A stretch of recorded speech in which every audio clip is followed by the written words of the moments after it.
আসসালামু আলাইকুম বন্ধুরা, আশা করি আপনারা সবাই ভালো আছেন। নতুন আরেকটা ভিডিওতে আপনাদের সবাইকে স্বাগত জানাচ্ছি। সৌদি আরবের ভিসা অনেকেই নেন, নিয়ে মনে করেন যে এটা কোম্পানির ভিসা, এটা ডাইরেক্ট কোম্পানির ভিসা, আমরা ডাইরেক্ট কোনো কোম্পানিতে যাচ্ছি। এবং আপনারা অনেকেই প্রশ্ন করেন যে ভাই আমরা ডাইরেক্ট কোম্পানিতে আসার জন্য কোন প্রসেসটা মেনটেন করলে অ্যাকচুয়াল ভালো কোনো কোম্পানিতে কাজ করতে পারবো। অনেক প্রবাসী এই ধরনের প্রশ্ন থাকে এবং অনেক এজেন্সির মাধ্যমে আপনারা ভিসাগুলো নিয়ে প্রতারিত, কারণ সৌদি আরবে যখন অ্যাকচুয়াল চলে আসেন এজেন্সি এর আগে বিভিন্ন ধরনের কথাবার্তা আপনাদের সবাইকে বলে। এই কথাবার্তা শুনে আপনারা বিশ্বাস করেন যে ওই ধরনের এজেন্সি আপনার সাথে কোনো প্রকার ধোঁকাবাজি করবে না এবং আপনার সাথে যে কথা এবং যেই বিষয়গুলো বলতেছে এবং যে ভিসাটা দিচ্ছে ওই ভিসাটা অ্যাকচুয়াল ভালো হবে এবং ডাইরেক্ট কোম্পানি হবে। বিভিন্ন সৌদি আরবের কোম্পানির কথা বলে আপনাদের কাছ থেকে ডেলিকেট নেয় এবং ডেলিকেটে পাস করলেও আপনারা আসতে পারেন, ফেল করলেও আসতে পারেন ওই এজেন্সিগুলোর মাধ্যমে। তো এখানেও অনেক ধরনের বিষয়বস্তু আপনাদের সাথে হয়ে থাকে। যখন সৌদি আরবে আসেন তখন কিন্তু আপনাদের সাথে বিভিন্ন ধরনের বিষয়বস্তু এবং বিভিন্ন ধরনের তথ্য আদান প্রদান শেয়ার সেই এজেন্সির সাথে আপনাদের হয়ে থাকে। তো এখন আপনারা যাদের কাছ থেকে ভিসা নিচ্ছেন আপনাদেরকে বলা হয় যে ডাইরেক্ট একটা কোম্পানির ভিসা, আপনি সৌদি আরবে আসলে এভাবে কাজ করতে পারবেন। ভালো ভালো কোম্পানির কথাবার্তা বলে আপনাদেরকে। বলার পর আপনি যখন সৌদি আরবে আসেন আপনি কিন্তু বুঝতে পারতেছেন না যে ওই ভিসাতে আসার পর আপনি সাপ্লাই কোম্পানিতে পড়বেন নাকি কোন সিস্টেমে আপনাদেরকে কাজে দিবে, আপনার ইকামা আদৌ হবে কি না, এই বিষয়বস্তুগুলো অনেকেই বুঝেন না। সৌদি আরবে আসেন ডাইরেক্ট কোম্পানির ভিসাতে, আসার পর সাপ্লাই কোম্পানি হয়ে যায়। তখন আপনাদের আসলে করণীয় কি, অ্যাকচুয়াল কোন বিষয়টা মেনটেন করলে আপনি বুঝতে পারবেন যে আপনার এটা ডাইরেক্ট কোম্পানি না সাপ্লাই কোম্পানি।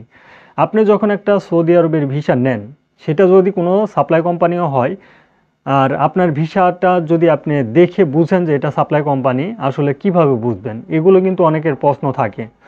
যে একটা কোম্পানির ভিসা আপনি আসতেছেন, আপনার কোম্পানির ভিসাটা দেওয়া হলো, সেই কোম্পানির ভিসাতে অ্যাকচুয়াল যে কোম্পানির নামটা উল্লেখ করা রয়েছে, আপনাকে যে কোম্পানিতে কাজ দিবে ওই কোম্পানির নামে উল্লেখ করা থাকতে হবে। এটা হচ্ছে 1 নম্বর পয়েন্ট। আর 2য় নম্বর পয়েন্ট হচ্ছে আপনি সৌদি আরবে আসবেন, আসার পর কি ধরনের কাজ করবেন, ওই কোম্পানি যে আপনাকে নিচ্ছে সেটা আপনাকে কি ধরনের কাজ দিবে, আসার পর আপনাকে কি ধরনের কাজ করাতে হবে এবং আপনি কি ধরনের কাজ করবেন, আপনার ইকামাতে কি কাজের কথা উল্লেখ করা থাকবে, এটাও কিন্তু আপনার ভিসাতে লেখা থাকে। এখন আপনি আসতেছেন একটা কোম্পানির ভিসাতে, এখন আপনি বিল্ডিং কনস্ট্রাকশনের কাজ করেন কিংবা লোড আনলোডের কাজ করেন কিংবা অন্য কোনো পেশাতে কাজ করেন, এখন যেটাই লেখা থাকুক না কেন এটা কিন্তু অত্যন্ত গুরুত্বপূর্ণ। এটা কি জন্য গুরুত্বপূর্ণ এটাও কিন্তু আপনার জানতে হবে। সৌদি আরবের একটা কোম্পানিতে আপনি কাজ করলে যে কাজ করবেন ওই কাজের উপরই আপনার পেশা লেখা থাকতে হবে। যদি ওই কাজের পেশা না লেখা থাকে, অন্য কোনো পেশা লেখা থাকে, সেই ক্ষেত্রে সৌদি আরবের শ্রম আইন আপনি ভঙ্গ করতেছেন। আর সৌদি আরবের শ্রম আইন ভঙ্গ করা মানে আপনি একজন অপরাধী। যেহেতু সৌদি আরবের নিয়ম কানুনই আপনি ভঙ্গ করে ফেলতেছেন, সেই ক্ষেত্রে জাওজাত, মক্তব আমেল কিংবা পুলিশ যদি আটক করে, দেখা যাচ্ছে যে আপনাকে মোটা অঙ্কের অ্যামাউন্ট জরিমানা সহ আপনাকে দেশে পাঠিয়ে দেওয়ার সিদ্ধান্ত তারা নিয়ে ফেলতে পারে এবং আপনি যে কোম্পানিতে কাজ করতেছেন ওই কোম্পানিরও ভালো একটা সমস্যা হতে পারে। তো এটা কিন্তু অ্যাকচুয়াল আমরাও চাই না, কিন্তু ওই কোম্পানিও চায় না। দালাল বলেন কিংবা এজেন্সি বলেন, আমরা যাদের মাধ্যমে ভিসাগুলো নিই, তারাই কিন্তু আসলে এই সিস্টেমগুলো মেনটেন করে আমাদেরকে সৌদি আরবে পাঠায়। এখন সৌদি আরবে আসার পর আমরা ডাইরেক্ট কোনো কোম্পানিতে কাজ করতেছি কি না, সাপ্লাই কোম্পানিতে কাজ করতেছি, এটাও কিন্তু অ্যাকচুয়াল আমরা বুঝতে পারি না। কারণ এয়ারপোর্টে যখন আমরা নামার পর দেখা যাচ্ছে যে যে কোম্পানির কথা আমাদেরকে বলে ওই কোম্পানি আমাদেরকে রিসিভ করে নিয়ে যাচ্ছে, রিসিভ করে নিয়ে যেয়ে তাদের ভিলাতে রাখতেছে এবং তাদের নিজস্ব যে কাজের কথা বলা হয়েছিল সেই কাজগুলো দিচ্ছে। তো একটা কোম্পানির কন্ট্রাক্ট থাকে 1 বছর, 2 বছর কিংবা 6 মাস কিংবা এর চাইতেও বেশি। তো এই ধরনের কন্ট্রাক্ট যখন শেষ হয়ে যায় তখন কিন্তু ওই কোম্পানি বলে যে আপনারা আপনাদের অরিজিনাল যে কোম্পানি সেই কোম্পানিতে চলে যেতে পারেন, কারণ আপনাদের কন্ট্রাক্ট শেষ, এখন আমরা নতুন করে আপনাদের কোম্পানির সাথে কন্ট্রাক্ট করিনি। এরকম কিন্তু হাজারো প্রবাসীর সাথে এই ঘটনাগুলো ঘটে। যখন এই ধরনের সিচুয়েশনে একজন প্রবাসী পড়ে যায় তখনই কিন্তু সে বুঝতে পারে যে আমি একটা সাপ্লাই কোম্পানির সিস্টেমে সৌদি আরবে আসার পর কাজ করেছি। তো এই যে সাপ্লাই কোম্পানি, আসলে সাপ্লাই কোম্পানির বিষয়টা নিয়ে আলোচনা করার একটা মাত্র মাধ্যম, তা হচ্ছে সৌদি আরবে সাপ্লাই কোম্পানি ছাড়া বর্তমানে আপনি কোনো কোম্পানি খুঁজে পাবেন না যারাই বর্তমান সময়ে কোম্পানির ভিসা ধরে সৌদি আরবে আসতেছেন তারা 100% সাপ্লাই সিস্টেমে সৌদি আরবে আসার পর কাজ করতে হবে। এটা যদি বিশ্বাস না করেন, আপনি যখন সৌদি আরবে আসবেন, যখন কাজ করবেন, যখন কাজ করে স্যালারি পাবেন, কিংবা ইকামার সমস্যা হবে, কিংবা যে কোনো একটা জটিল প্রবলেমে পড়ে যাবেন, তখন আপনি এই বিষয়গুলো আরও ক্লিয়ার হয়ে যেতে পারবেন এবং বুঝতে পারবেন। অ্যাকচুয়ালি আমার এই কথাগুলো তখন আপনি বুঝতে পারবেন, এবং তখন বুঝেও কিন্তু কোনো লাভ নেই, কারণ আপনাকে অবশ্যই ওই সিস্টেমে কাজ করতেই হবে। তো এটা হচ্ছে আসলে মূলত পয়েন্ট। আপনারা অবশ্যই এই পয়েন্টগুলো বিবেচনা করে দেখার চেষ্টা করবেন, কারণ সৌদি আরবের এই পয়েন্টগুলো আমি যে আপনাদেরকে বললাম, এগুলো 100% একেবারে অরিজিনাল নিউজ থেকে বলার চেষ্টা করলাম। সৌদি আরবে কেউ আপনাদেরকে এইভাবে বলবে না। সাপ্লাই কোম্পানিতে আপনার বিভিন্ন কাজ হতে পারে, এখন হয়তো বলতেছে শপিং মলে কাজ দিবে, রেস্টুরেন্টে কাজ দিবে, হোটেলগুলোতে কাজ দিবে, 5 স্টার হোটেল, 3 স্টার হোটেল, এবং আপনাদেরকে কাজ দিবে মক্কা কিংবা মদিনা, রিয়াদে, বিভিন্ন শহরের কথা বলে আপনাদের মন আকৃষ্ট করে সৌদি আরবে আনবে। আনার পর দেখা যাচ্ছে যে ওই সাপ্লাইয়ের বিভিন্ন কন্ট্যাক্ট থাকতে পারে, যে কন্ট্যাক্টে তার লুকের প্রয়োজন সেই কন্ট্যাক্টেই কিন্তু আপনাকে পাঠিয়ে দিবে। আপনি সৌদি আরবে যখন চলে আসেন, আসার পর যদি ভাবেন যে আমি সাপ্লাই কোনো কোম্পানিতে কাজ করব না, আমি দেশে ফেরত আসব, তো সেই ক্ষেত্রেও কিন্তু আসলে আপনার করার কোনো কিছুই থাকবে না, কারণ আপনার কফিলের উপর পুরো দায়িত্বটা চলে যায়। সৌদি আরবে অ্যাকচুয়াল একজন প্রবাসী আসে, আসার পর সেরকম যদি না হয়, আপনার কথার সাথে কাজের সাথে মিল না হয়, অনেকেই মনে করেন যে আমি দেশে ফেরত আসব, এটা কিন্তু আসলে কোনোভাবেই আপনি আসতে পারবেন না, কারণ আপনার কফিল আপনাকে চাইলে পাঠাতে পারবে, কিন্তু আপনি আসতে পারবেন না। আপনার কফিল যদি না চায় যে আপনি কি দেশে পাঠাবে না, আপনি কোনোভাবে আসতে পারবেন না।